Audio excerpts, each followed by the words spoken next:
அஸ்ஸலாமு அலைக்கும். இது ஜுல்ஃபி கிச்சன். நான் ஜுல்ஃபியா. இன்றைக்கி காலையில் எந்திரிச்சதுலேருந்தே படபடப்பு.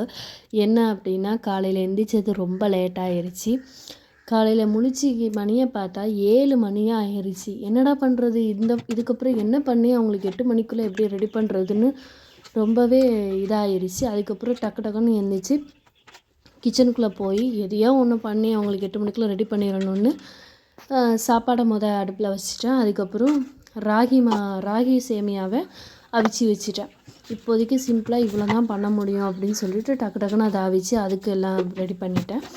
அதுக்கப்புறம் பிரேக்ஃபாஸ்ட் ரெடி ஆகிடுச்சு. அப்புறம் சாதமும் வடிக்க ஆரம்பித்தாச்சு. அதுக்கு குழம்பு என்ன பண்ணுறதுன்னு கொஞ்சம் இதாகிடுச்சு. ஆனால் யோசிக்க கூட டைம் இல்லை.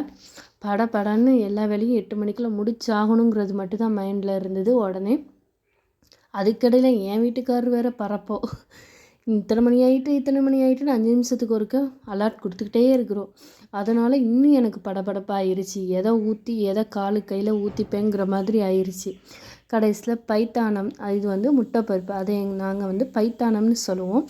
இதை தான் ரெடி பண்ணணும். ஏன்னா இதுதான் 10-15 நிமிஷத்தில் டக்குன்னு ரெடியாக ஒரு ரெசிபின்னு சொல்லிட்டு டக்குன்னு அதை வேலை பார்க்க ஆரம்பிச்சிட்டேன்.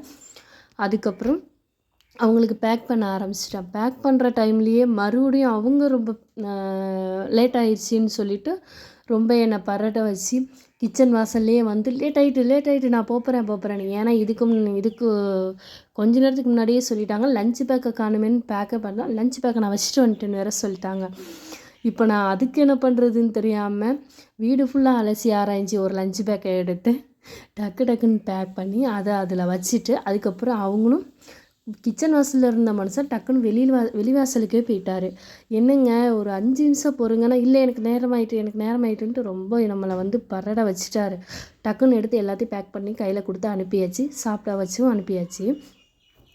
ஆனால் கடைசியில் அவருக்கு தொண்டை கரகரப்பாக இருக்குதுன்னு சொல்லி சுக்குமல்லி காப்பி போட்டு கேட்டார். கருப்பட்டி காப்பி போட்டு வச்சு ஒரு கிளாஸ் வீட்டில் குடித்தது தான். அதுக்கப்புறம் ஃப்ளாஸ்கில் ஊற்றி வச்சதை கொண்டு போக மறந்தே போயிட்டார். அனுப்பி வச்சுட்டு நான் ரிலாக்ஸ் ஆகிட்டேன்.